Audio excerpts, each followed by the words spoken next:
tema de hoje de John Kenneth Galbraith, nesta sua visão pessoal da nossa era da incerteza, é o pensamento de Karl Marx, do qual ele discorda profundamente.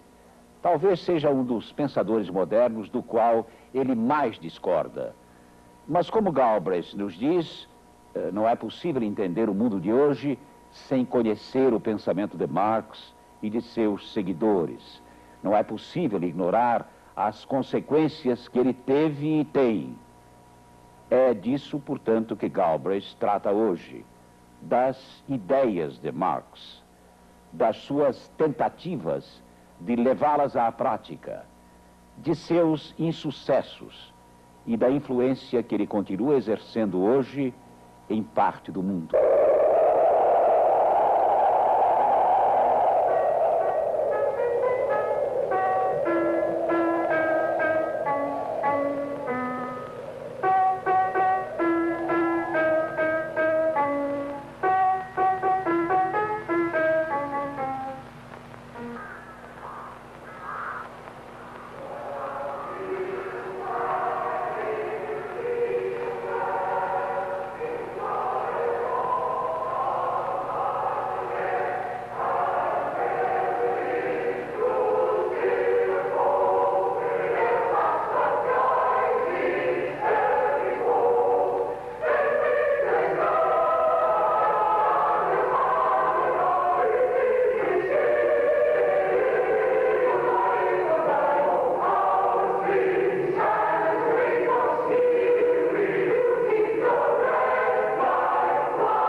Que escritor reuniu o maior número de seguidores fiéis e devotados em toda a história da literatura? A Bíblia Sagrada deve ser excluída, porque embora tida pelos homens de fé como a expressão da palavra de Deus, ela é em termos editoriais uma antologia. Isto nos deixa com apenas dois competidores, Karl Marx e Maomé. E qualquer estatística nos mostra que os seguidores de Marx superam em muito os filhos do profeta. Marx foi enterrado aqui no cemitério de Highgate, em Londres, em 1883. É um lugar pouco visitado. A pouca distância jaz Herbert Spencer. É difícil imaginar dois homens que tivessem menos prazer em estar juntos caso fossem vivos. Karl Marx não foi apenas um, e sim um conjunto de homens, um conjunto realmente prodigioso.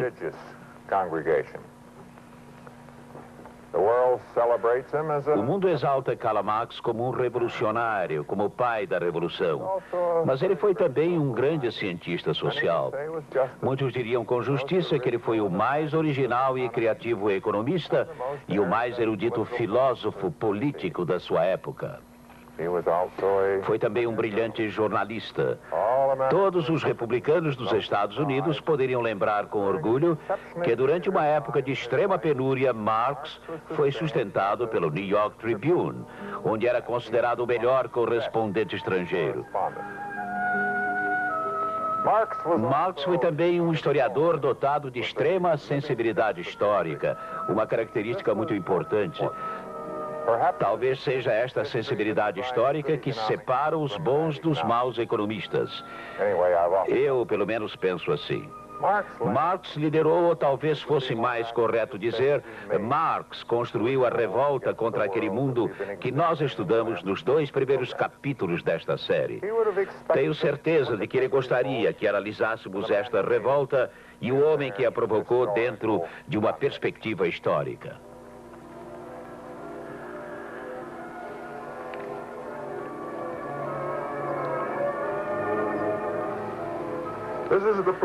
Nesta agradável casa nasceu Karl Marx. Hoje é um museu, uma modesta atração turística, uma pequena fonte de renda para a agora conservadora cidade de Trier, no Reno. Trier, ou Trèves, fica na cabeceira do Vale do Rio Mosela. Em 1818 era um belo recanto da Europa, e ainda o é. Havia aqui muito a ser visto por qualquer pessoa que gostasse de história. Em épocas passadas, quando era chamada de Augusta Trevirorum, era considerada a Roma do Norte. Foi o principal baluarte contra as tribos germânicas que costumavam até 1945 invadir o sul e investir contra os latinos.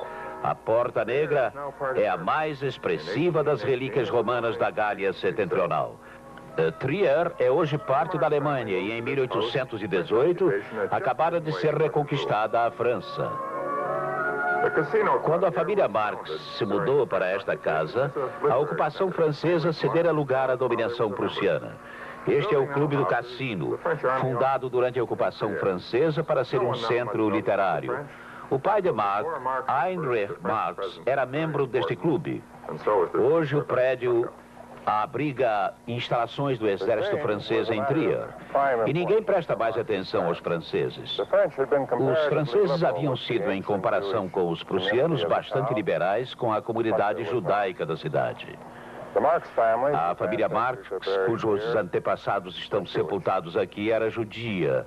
Muitos deles haviam sido rabinos. Como funcionário da Alta Corte de Justiça e um dos mais importantes advogados da cidade, Heinrich Marx não poderia ser judeu. Por isso, ele e a família foram batizados. Tratava-se de mero expediente prático. Quando Karl Marx nasceu, a família já deixara de dar muita importância aos problemas religiosos.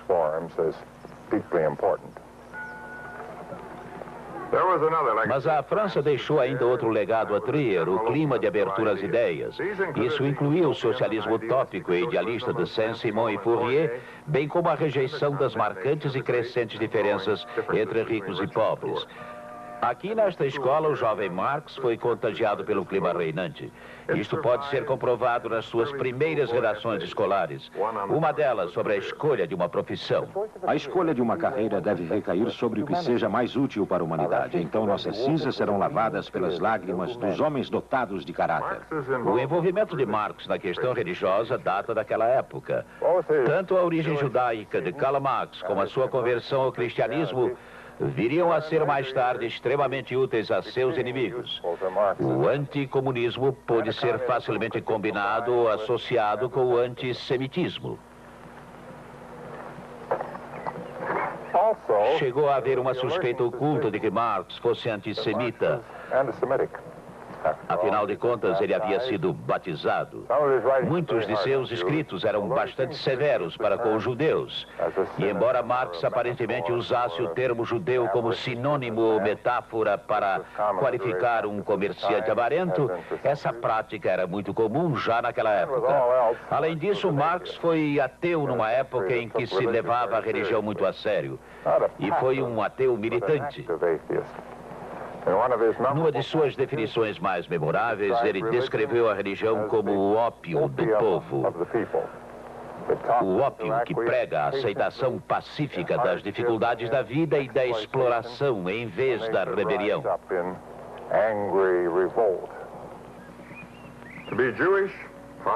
Ser um judeu, possivelmente antissemita, nascido de pais batizados protestantes numa terra católica e ser militantemente hostil à religião, garantiu a Marx e seus seguidores nunca serem admirados pelos religiosos.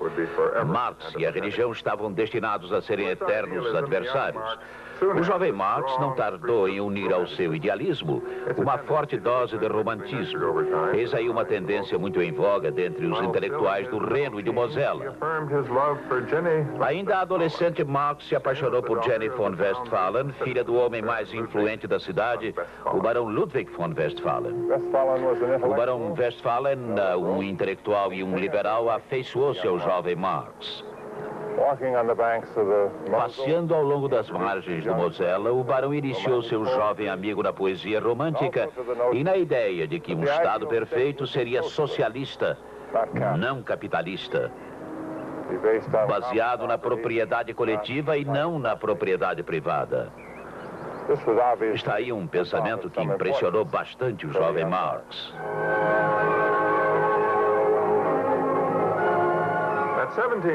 Aos 17 anos, Marx foi mandado rio abaixo pelo Vale do Mosela e do Reno até a Universidade de Bonn.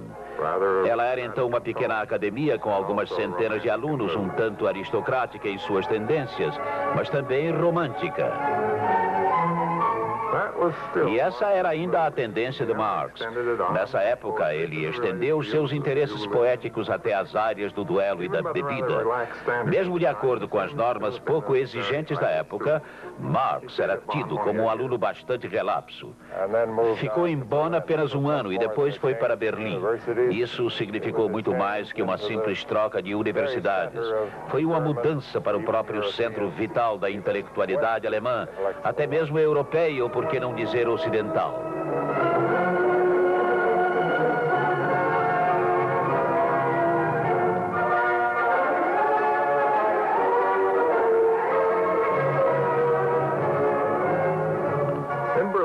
Em Berlim, Marx foi atraído pelas ideias do filósofo Georg Wilhelm Friedrich Hegel e do grupo de seus seguidores universitários, os jovens hegelianos.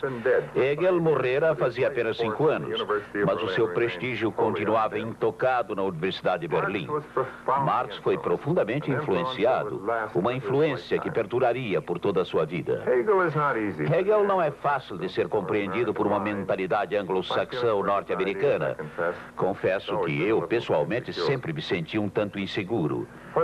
Aquilo que Hegel denominava dialética era o eterno conflito através do qual o homem chega à libertação e à perfeição, à vida regida pela razão. O conflito é entre dois opostos, tese e antítese, que levam a uma nova síntese. Assim, do conflito entre a selvageria e a lei, nasce a liberdade, a nova síntese. Mas a liberdade no papel de nova síntese alimenta conflitos novos. A história é este processo de constantes transformações. É, entretanto, uma transformação otimista que eventualmente leva ao estado perfeito.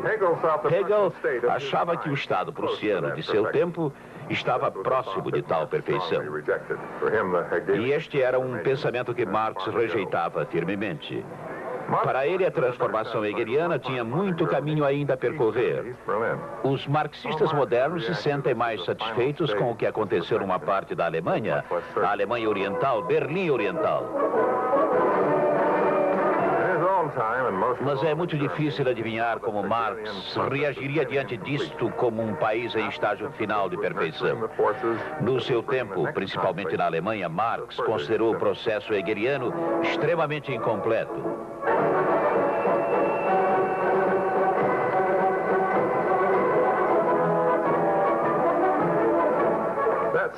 A síntese capitalista estava fomentando forças que levariam ao novo conflito, a síntese posterior. Tal síntese para Marx seria obviamente o socialismo. Os marxistas contemporâneos, observando os estados socialistas modernos, ou vendo um desfile como o do 1º de maio em Berlim Oriental, poderão ser assaltados por algumas perguntas inquietantes. Terá o processo hegeliano sido interrompido ou ainda continua? Produzirá a disciplina socialista uma antítese intelectual? Transformará os cientistas, poetas, artistas, escritores e intelectuais numa nova classe antagônica? Está aí um pensamento altamente fecundo ao qual Marx, se fosse vivo, poderia muito bem se mostrar aberto. A maior parte dos marxistas se contenta com que o processo hegeliano chegue ao seu fim com o presente estado do socialismo e de sua disciplina. Nem Hegel nem Marx devem ser levados a extremos inconvenientes. Em 1841, Marx deixou Berlim. Daí em diante, tornar-se ele próprio parte do processo hegeliano seria um dos grandes instrumentos da transformação.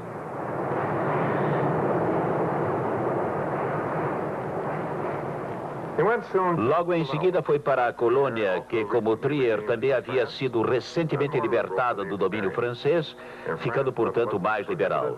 Na França, tudo o que não era proibido era permitido, mas na Prússia, tudo o que não era permitido era proibido. E foi nesse ambiente que Marx se tornou jornalista e teve imediato sucesso. Ele era um bom jornalista, cuidadoso, inteligente e profundo. Sua linguagem era variada e cheia de recursos, indicando a forte influência que viria a ter.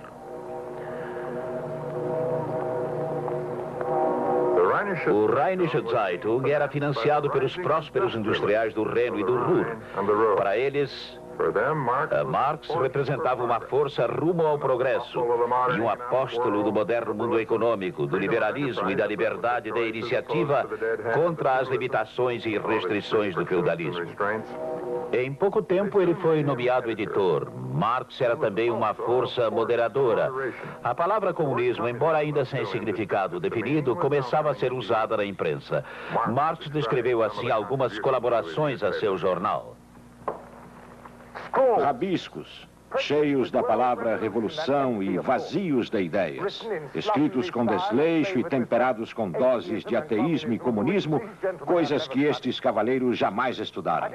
Eu declarei que considerava esta infiltração de ideias comunistas e socialistas nas críticas teatrais algo impróprio e até imoral. Se fosse vivo, Marx deveria ser chamado para rever alguns textos da moderna literatura radical. Com Marx, o jornal subiu a circulação, aumentou sua influência na Alemanha e despertou o interesse dos censores, que reviam cuidadosamente as provas de cada edição toda noite antes de serem impressas. Os temas de Marx sempre confundiram os censores, principalmente quando ele falava do tema madeira morta. Desde tempos remotos, os habitantes da região do Reno iam para as florestas em busca de lenha. Agora a madeira tornara-se valiosa e tal direito lhes fora retirado. David McClellan nos conta como se amontoavam nos tribunais da época as causas contra e a favor dos que apanhavam madeira. Marx achava que a propriedade privada deveria ser defendida com discrição. Marx thought private property ought to be defended with some discretion. Se qualquer violação de propriedade, sem distinção ou definição mais precisa, é considerado um roubo, não seria toda a propriedade privada um roubo? Não estarei eu, através de minha propriedade privada, negando a alguém essa mesma propriedade? Nesses mesmos meses, Marx veio em socorro de seus antigos vizinhos, os vinicultores do Vale do Mosela. Eles estavam sofrendo muito com o mercado comum, recentemente adotado pelos Estados alemães. Ainda aqui ninguém poderá considerar extremada a sua solução. Para resolver os problemas, tanto a administração como os administrados precisam de um terceiro elemento, político, sem ser oficial nem burocrático. Um elemento que represente ao mesmo tempo o cidadão sem se envolver diretamente nos interesses privados. Tal elemento decisivo, formado por uma consciência política e um sentimento cívico, é a imprensa livre. Aí estava Marx, o defensor da liberdade de imprensa. Também em seus artigos, Marx criticava o czar russo e pregava uma abordagem mais secular do divórcio. Obviamente, tal tipo de coisa não poderia continuar. Em março de 1843, o governo prussiano acabou com o jornal.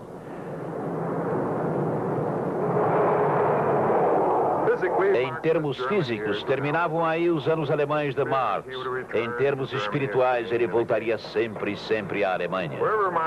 Onde quer que Marx estivesse, seus pensamentos retornariam sempre à sua terra natal, ao local de sua educação. E antes de partir, contraiu um novo elo. Foi a Kreuznach e casou-se com Jenny. Pouco tempo antes, ela havia escrito insistindo que acontecesse o que acontecesse, ele deveria ficar sempre longe da política. Uma esperança inocente e fugaz. Por volta do outono, Marx e Jenny estavam em Paris, no próprio coração da vida e do debate político daquela época. Aqui começava tudo o que era novo, ou pelo menos parecia novo na época. A grande revolução tinha apenas 50 anos de existência. A de 1831 só 12 anos, e a de 1848 aconteceria em menos de 5 anos.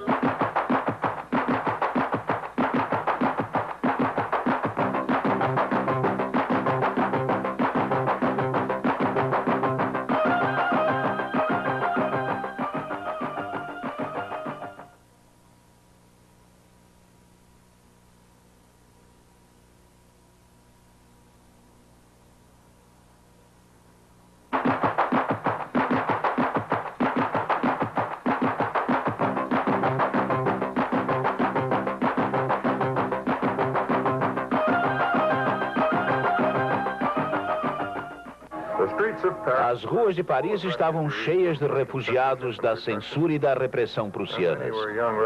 Muitos deles jovens revolucionários como hoje. Marx e sua mulher moravam na Rive Gauche, na Rue Vaneau. A família Marx morou em vários endereços nesta mesma rua e ficou mais tempo aqui no número 38.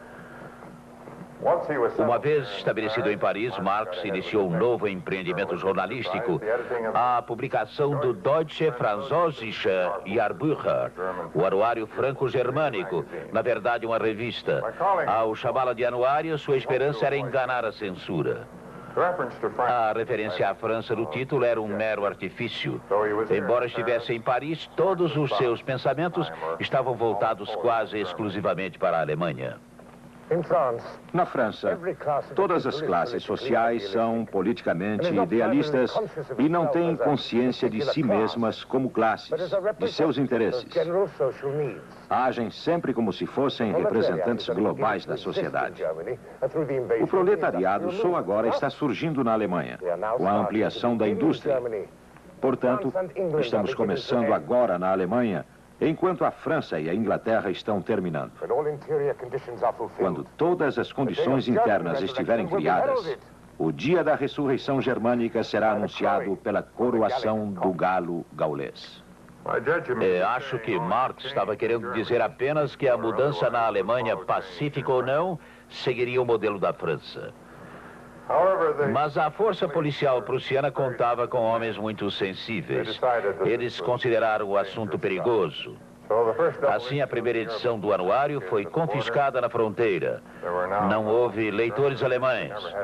Jamais houvera leitores ou colaboradores franceses. A essa altura, Marx também estava tendo atritos com o seu colega editor, e foi assim que o anuário franco-alemão acabou. Sua primeira edição foi também a última. First issue was the last. Ocorreu, no entanto, algo muito importante nas semanas que se seguiram. Um viajante chegou a Paris e foi ver Marx. Era Friedrich Engels. Eles já haviam se encontrado antes. Desta vez se reuniram num café e conversaram. Tornaram a se encontrar, conversaram mais ainda, e assim se iniciou uma amizade que perduraria durante as suas vidas. Engels tornar-se-ia o editor de Marx, o seu colaborador, seu admirador e seu banqueiro nas horas de aperto. Entretanto, a vida de Marx não foi passada no interior de bares nem de cafés. Passou-se mais aqui nestes cômodos. Marx agora resolvera se dedicar a um período de leitura séria e de estudos, talvez a fase mais profunda de sua vida. Foi nesta época que tomaram forma muitas das ideias que viriam a dominar sua existência. Uma delas, que desejo mencionar especialmente, vem sendo qualificada ora como determinismo econômico, ora de concepção materialista da história. Para Keynes, as ideias representam a força motivadora de uma mudança histórica. Marx aprofundou este conceito. Para ele, as ideias dominantes em qualquer época são as ideias que servem aos interesses econômicos predominantes.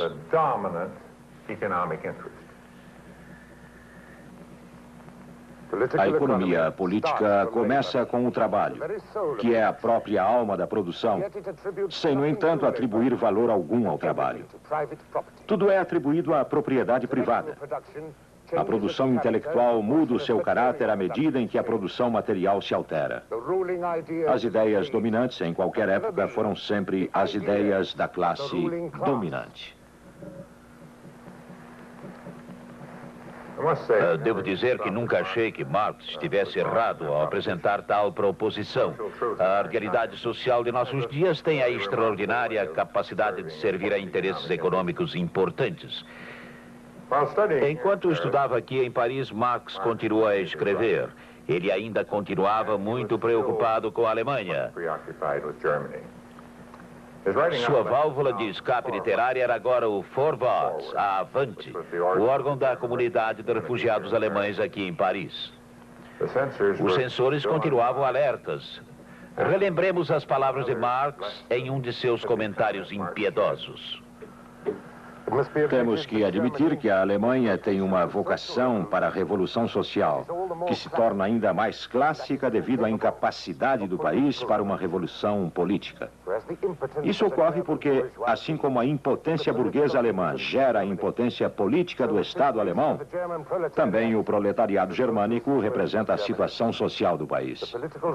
A alma de uma revolução consiste na tendência das classes que não têm poder político de porem fim a este estado de coisas, a este seu alijamento dos postos mais altos do Estado. Traduzindo e esmiuçando esta retórica, a Alemanha se opõe à mudança social pacífica, por isso convida à revolução. Sonha-se com uma época em que os policiais venham a se sentir motivados por ideias como estas.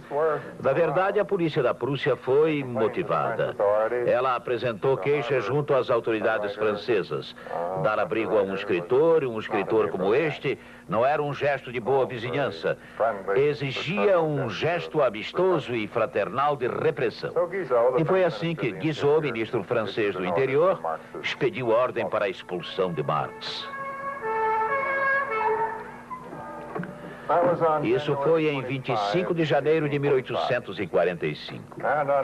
Pressionada por um ultimátum de 24 horas, a família Marx, já na época crescida de uma menina, partiu para Bruxelas. Bruxelas era um lugar agradável, era também uma base para outras viagens. Viagens para a Inglaterra, a fim de continuar sua associação com Engels e para comparecer às reuniões da recém-criada Liga Comunista. Foi para a Liga Comunista que, em 1848, Marx, junto com Engels, redigiu o texto que ainda ecoa nos ouvidos dos homens. Era o Manifesto Comunista. A história de todas as sociedades existentes até hoje é a história da luta de classes. Homens livres e escravos, nobres e plebeus, senhores e servos, mestres e aprendizes, opressores e oprimidos, em perene oposição uns aos outros. Uma luta ora oculta, ora aberta. Uma luta que sempre termina, ou na reconstituição revolucionária da sociedade em geral, ou na ruína comum das classes em conflito. O Manifesto Comunista foi indubitavelmente o mais bem-sucedido manifesto político de todas as épocas. Até hoje, quando os políticos anunciam seus programas, os tons solenes do manifesto, ou até mesmo suas palavras textuais, ecoam novamente nestas paredes. A burguesia criou imensas cidades. Aumentou enormemente a população urbana em comparação com a rural, salvando assim parte das pessoas do atraso da vida rural. Durante seus escassos 100 anos de existência, esta burguesia urbana criou forças produtivas mais sólidas e mais colossais do que todas as gerações anteriores juntas. O manifesto não é destituído de contradições. Na verdade, não existe contradição alguma no elogio que Marx faz do capitalismo, no que se refere às suas realizações e à promessa de extingui-lo. Para ele, são duas etapas diferentes do processo histórico. Nem tampouco existe um conflito real entre o chamado à ação e a revolução que ele considera inevitável. Por que não antecipar o inevitável? Os comunistas não procuram ocultar seus pontos de vista e seus objetivos. Eles declaram abertamente que suas metas só podem ser atingidas pela destruição, à força, de toda a ordem social existente. Deixem que as classes dominantes tremam diante de uma revolução comunista. Os proletários nada têm a perder, a não ser os seus grilhões. Eles têm um mundo a ganhar. Trabalhadores de todo o mundo, univos. Mas existe um conflito entre o programa imediato do manifesto e a esperança de uma revolução. O programa, segundo os padrões modernos, consiste numa coletânea de medidas reformistas, de propostas para ajudar o capitalismo a ser mais tolerável e, portanto, menos iminente à revolução. Um imposto de renda alto, progressivo ou gradativo. Ensino gratuito para todas as crianças em escolas públicas. Trabalho obrigatório para todos. Criação de brigadas de trabalhadores na agricultura. Unificação da agricultura com a indústria manufatureira. Extinção gradativa da distinção de classe. E muito disso, de um modo ou de outro, foi feito nos países capitalistas mais avançados. Tais reformas ajudaram realmente a suavizar o capitalismo e, sem dúvida, conseguiram adiar aquela destruição à força de toda a ordem social vigente, como Marx pretendia. E assim Marx, o reformista, derrotou Marx, o revolucionário. A revolução, ao chegar, ocorreu em países onde as reformas pregadas por Marx jamais haviam sido conhecidas, na Rússia Imperial e na China.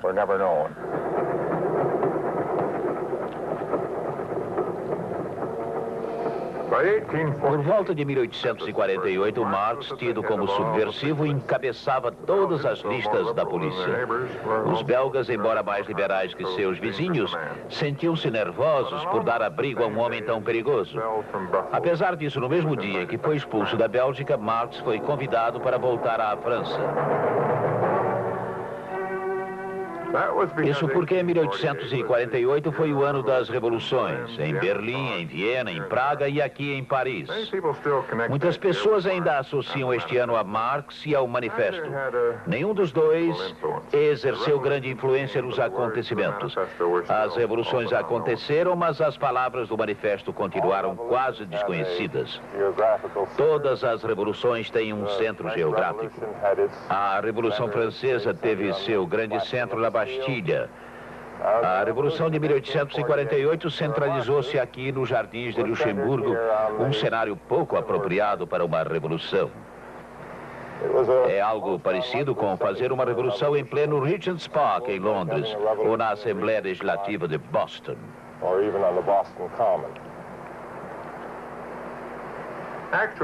Era o local onde os revolucionários eram segregados e continuavam a discursar. A Comissão Trabalhista, a Comissão de Luxemburgo, apreciava as reivindicações dos trabalhadores, ouvia conversas sobre o socialismo, sobre o fim da propriedade privada. Enquanto isto, as crianças continuavam a brincar lá fora. Esperava-se que aqui tudo transcorresse pacificamente. Enquanto isso, as forças conservadoras da lei e da ordem consolidavam suas posições. A estátua de Alexandre Ledru Rollin na prefeitura relembra ainda uma das contradições da Revolução. Aqui um toque moderno. Em 1848 foram convocadas tropas para conter os revolucionários. Houve desacordo até mesmo na própria escolha da bandeira. O governo provisório rejeitou a bandeira vermelha, já adotada como símbolo da Revolução. A bandeira de 3 cores foi considerada mais conveniente para ter apoio popular. O derramamento do sangue não ocorreria durante a Revolução, mas sim durante o esforço para acabar com ela. Este é um bom momento para refletirmos sobre a natureza das revoluções. Revolução é um termo que aparece facilmente em nossas conversas. Se os conservadores soubessem como é difícil fazer uma revolução, eles não precisariam se afligir tanto com o perigo. Eles estão muito mais seguros do que pensam. 3 condições são absolutamente essenciais. Tem que haver líderes determinados, homens que saibam exatamente o que querem, homens que saibam que têm tudo a ganhar e tudo a perder. É preciso haver seguidores disciplinados, homens que acatarão as ordens, que não pensarão por si próprios. Minha impressão é que isso contradiz os ideais revolucionários. Aqueles que participam de uma revolução também querem pensar por si próprios. E isso não é permitido. Finalmente, o outro lado tem que ser fraco. Toda a revolução bem-sucedida é como um pontapé numa porta já podre. São feitas por homens que atacam e que, sem piedade, investem contra o vácuo. Todas estas três condições estão presentes na Revolução Russa de 1917. Todas estão presentes na Revolução Chinesa após a Segunda Guerra Mundial. Todas as três condições estavam ausentes aqui na França de 1848.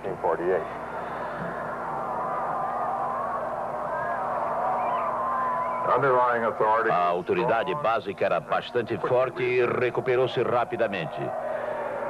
Os trabalhadores deixaram Luxemburgo e marcharam para o Panteão. Depois para o clássico local de reuniões dos revolucionários do outro lado do rio, a Praça da Bastilha. Na grande tradição parisiense, construíram uma forte barricada e surgiram seguidores vindos de todos os pontos da cidade.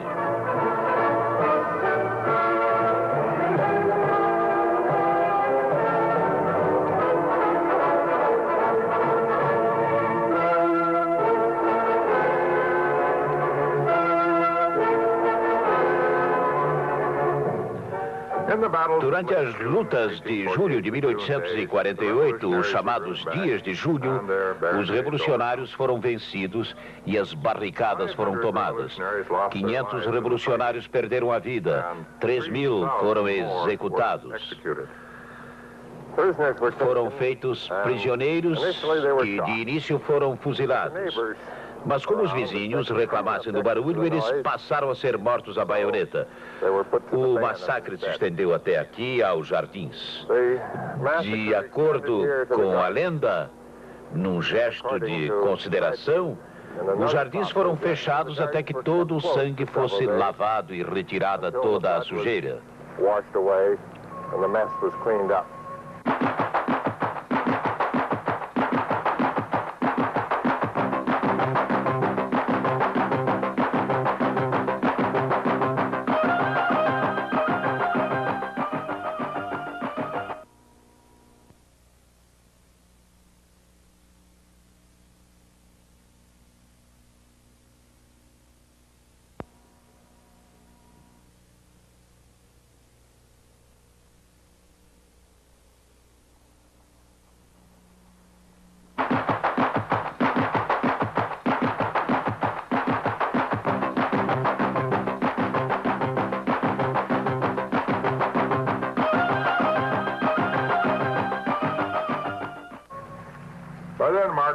A esta altura, Marx estava novamente em movimento. Ele nunca alimentara muita esperança quanto ao êxito da Revolução. Escreveu, entretanto, seu epitáfio. Os trabalhadores parisienses foram sufocados por forças superiores.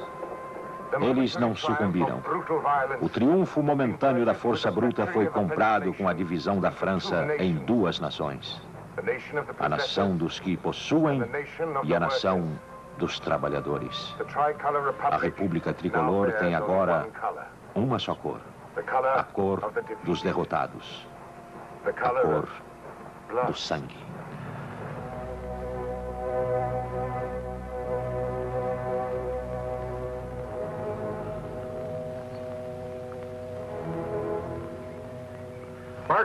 Marx perdera a esperança porque achava que a sequência revolucionária estava errada.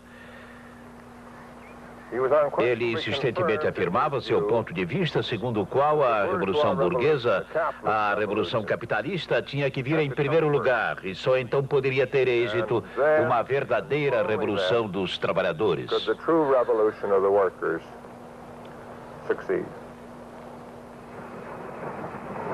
Marx foi para a colônia para mais um breve emprego de redator.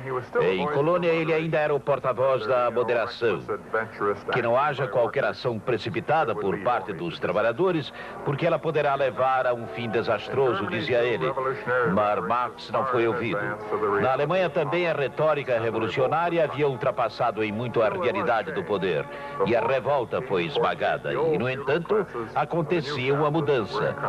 Antes de 1848, as antigas classes feudais estavam ainda em conflito com os novos capitalistas.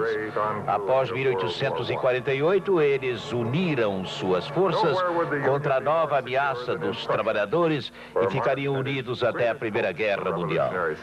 Lugar algum seria mais seguro para a União do que a Prússia, onde Marx tinha suas maiores esperanças de sucesso revolucionário.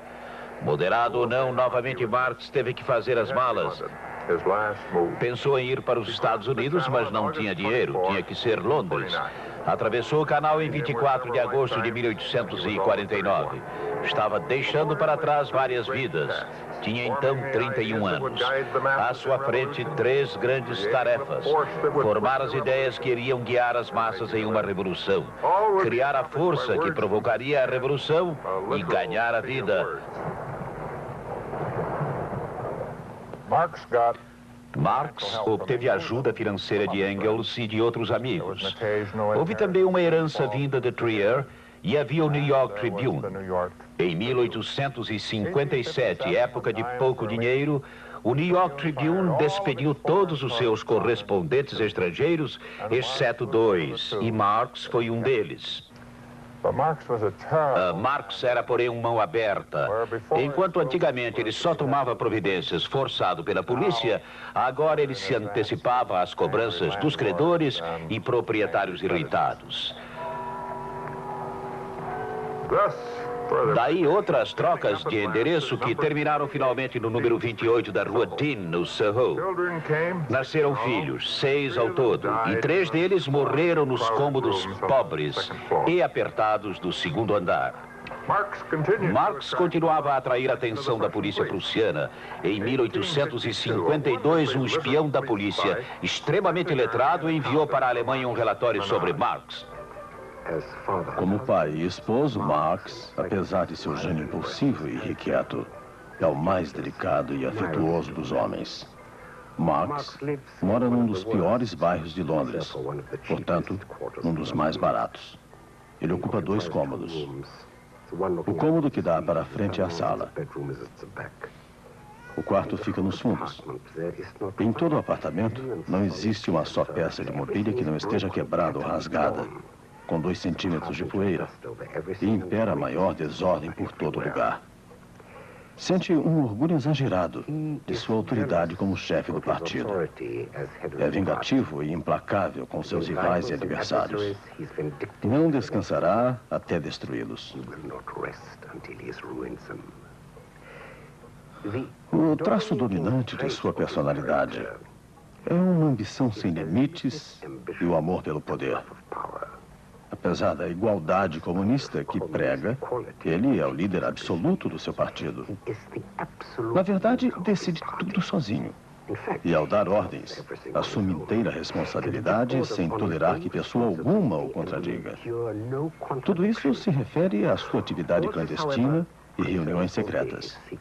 Nas reuniões públicas do partido, ele se revela ao contrário, o mais liberal e o mais popular de todos os políticos. Sabemos que existem grandes homens nascidos em barracos e que muitos dos grandes acontecimentos têm origem em locais comuns. Sobre este bar em Soho, a Associação Alemã para a Educação dos Trabalhadores se reunia, pioneiros da ideia da Revolução Mundial. Daqui para o Kremlin e para o grande Salão do Povo. Depois de algum tempo, a família de Marx mudou-se de suas tristes acomodações. Em 1856, uma pequena herança vinda da Alemanha permitiu a fuga àquilo que Jenny Marx descreve como cômodos deprimentes e assustadores que marcaram toda a nossa alegria e toda a nossa dor. Mudaram-se para Hampstead, então um recente empreendimento imobiliário nos arredores de Londres.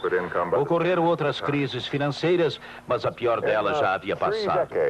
Durante as 3 décadas em que viveu na Inglaterra, Marx recebeu algo mais do que uma renda mensal, embora a renda seja uma coisa que não pode ser desprezada por aqueles que não a têm. Marx era absolutamente seguro, tanto de seu pensamento como de sua palavra. Era algo que o governo sob o qual Marx vivera anteriormente sentia uma certa dificuldade de compreender. Em 1850, o embaixador austríaco protestou junto ao governo britânico por estarem Marx e seus seguidores, membros da Liga Comunista, se envolvendo em todo tipo de debate perigoso, inclusive sobre a validade ou não do crime de regicídio. Ele recebeu uma resposta magnífica. De acordo com nossas leis, a mera discussão sobre o crime de regicídio, desde que não tenha a ver com a rainha da Inglaterra e desde que não esteja definidamente planejado, não constitui base suficiente para a punição dos conspiradores. Num gesto conciliador, o secretário de Estado britânico admitiu estar pronto a ajudar financeiramente os revolucionários se eles quisessem emigrar para os Estados Unidos.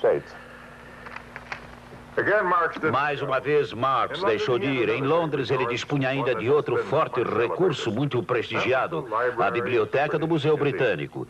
E foi no Museu Britânico que Marx escreveu o seu eterno testamento, o Capital, Das Kapital. Seria presunçoso tentar resumir a tese central de O Capital, mas é impossível oferecer apenas as conclusões sem apresentar os argumentos que as apoiam.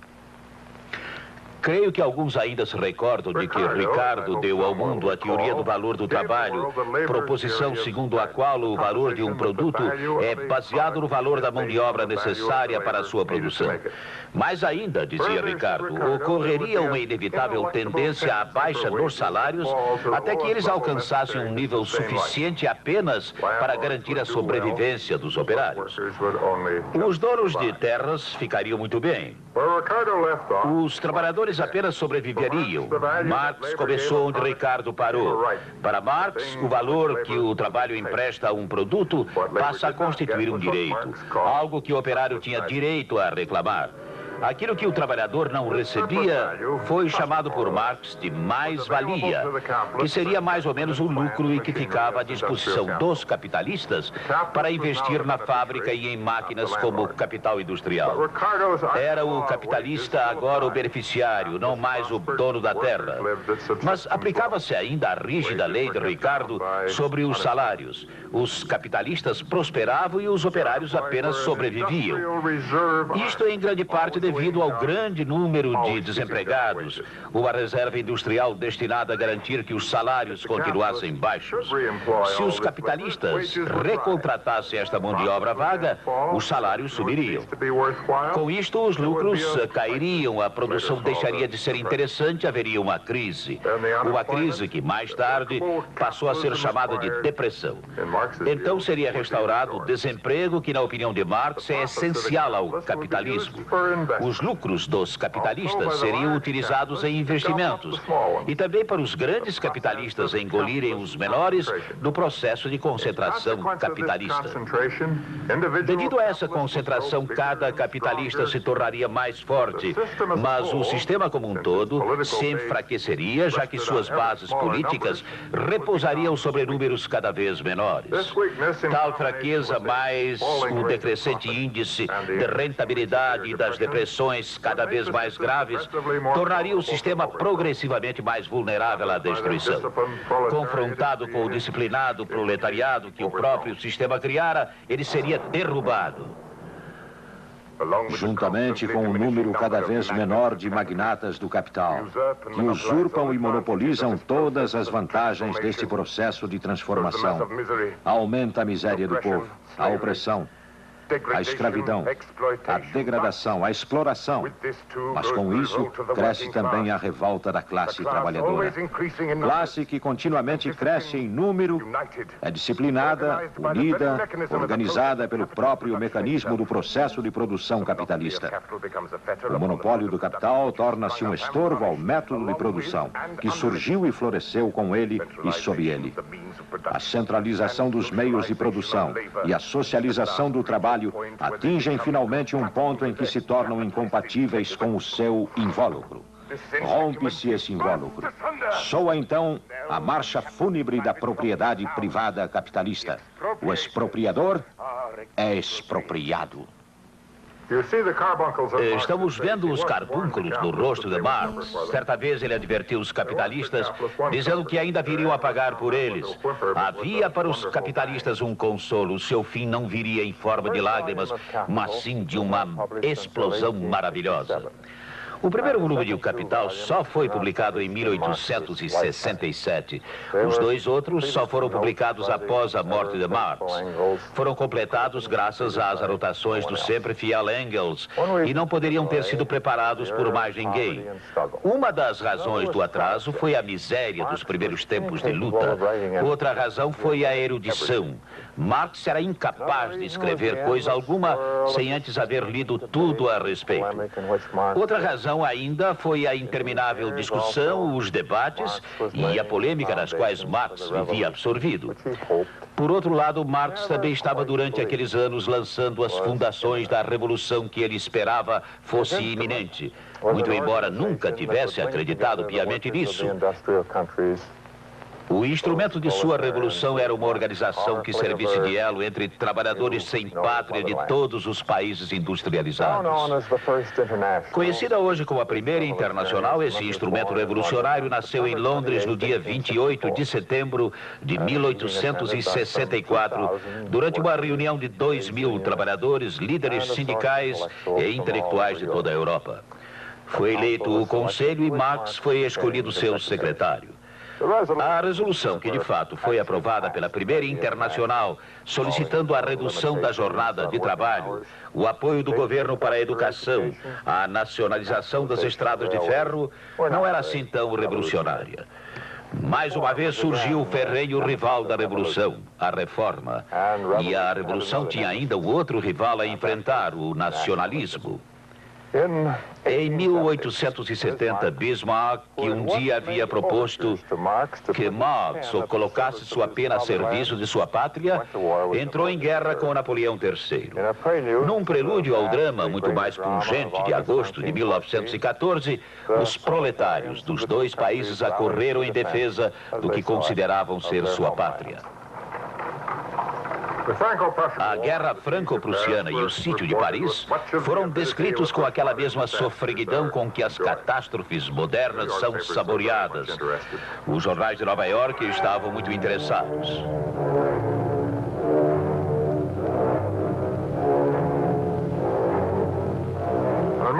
A 1º de março de 1871, o exército alemão desfilou em triunfo ao longo do Champs-Élysées. A indignação diante da incompetência dos antigos governantes, o fato de saberem que os ricos haviam deixado Paris, o orgulho ferido, a experiência da fome e de 1000 dificuldades, tudo isso combinado provocou novamente a revolta. Começou aqui na parte alta de Montmartre. As tropas republicanas procuravam apossar-se das armas que estavam com a Guarda Nacional Parisiense, em quem muito justificadamente não depositavam inteira confiança. Em 1968, fui certa noite até as barricadas que naquele ano haviam sido construídas na Rive Gauche. Tive o prazer de constatar que a história nunca termina. Marx tinha um pouco mais de fé na Comuna de Paris do que na Revolução de 1848. Mais uma vez, porém, os objetivos eram incoerentes, a liderança ambivalente e, além disso, Paris não era a França inteira. Marx refere-se ao presidente Thiers, que aniquilou a Comuna, da seguinte forma: um verdadeiro mestre da patifaria miúda, um virtuoso do perjúrio, um inescrupuloso capaz de fomentar uma revolução para afogá-la em sangue. Os atos de barbárie foram comuns nos dois lados.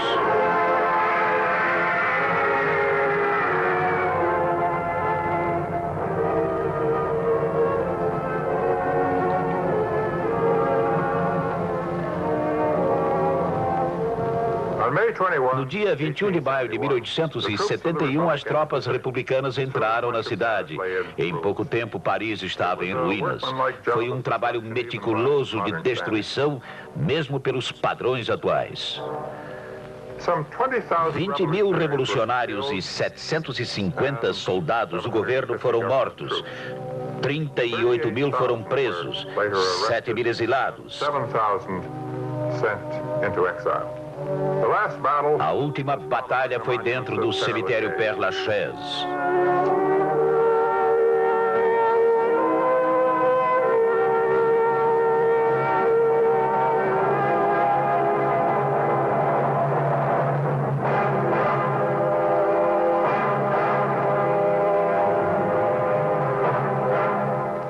Quando tudo terminou, Marx enviou a mensagem melancólica ao Conselho da agonizante Primeira Internacional. Paris dos Trabalhadores, com sua comuna, será sempre celebrada como o glorioso prenúncio de uma nova sociedade. Seus mártires estão guardados no grande coração da classe operária. O registro histórico dos seus exterminadores já está pregado no pelourinho eterno, do qual nem todas as preces de seus padres conseguirão redimi-los. Marx estava iludido. A memória não perdura tanto tempo assim. Mas com o extermínio da comuna, terminava também a primeira revolução que usou, embora de maneira errônea, a palavra-chave comunismo.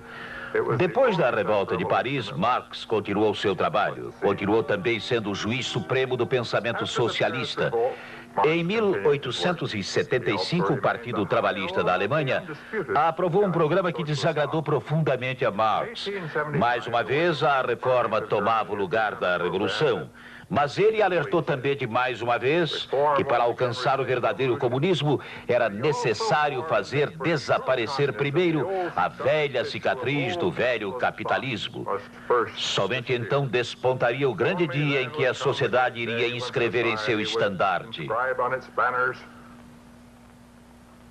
De cada um conforme sua capacidade, para cada um conforme sua necessidade. Talvez essas poucas palavras tenham convertido mais gente ao comunismo do que as outras milhões de palavras que Marx escreveu durante toda a sua vida. Os últimos anos da existência de Marx não foram anos felizes. Jenny morreu em dezembro de 1881. Alguns meses mais tarde morria a primeira e mais querida de suas filhas. Abalado e profundamente solitário, Marx também desistiu de viver. No dia 17 de março de 1883, com Engels a seu lado, morria Marx. Nenhuma outra figura humana continuaria tão viva após a morte. 50 anos depois de ter escrito O Capital, eclodia a primeira revolução feita em seu nome. Foi na Rússia. Desde então houve muitas outras. Na minha opinião, Marx deixou ainda um outro legado, talvez o mais importante, a ênfase que ele deu ao papel das instituições econômicas na formação do pensamento político e social de uma sociedade. Esta ideia acabou provocando o que os teóricos chamaram de determinismo econômico. O modo pelo qual ganhamos a vida explica muito sobre a maneira como agimos, como pensamos, a forma como somos governados, as paixões que revelamos. Esta é uma lição de Marx, válida tanto para os marxistas como para os que não são marxistas.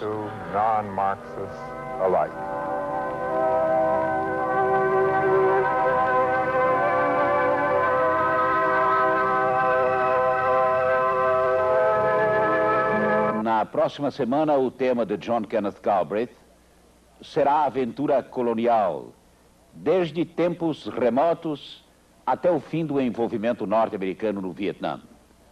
Diante dos nossos olhos vão desfilar, com sua grandeza e sua tragédia, o Império Hispano-Americano, o Império Britânico, o Império Francês e os momentos difíceis que costumam acompanhar o nascimento de novas nações, sempre com a visão extremamente pessoal, irônica e brilhante de Galbraith. Até a próxima semana.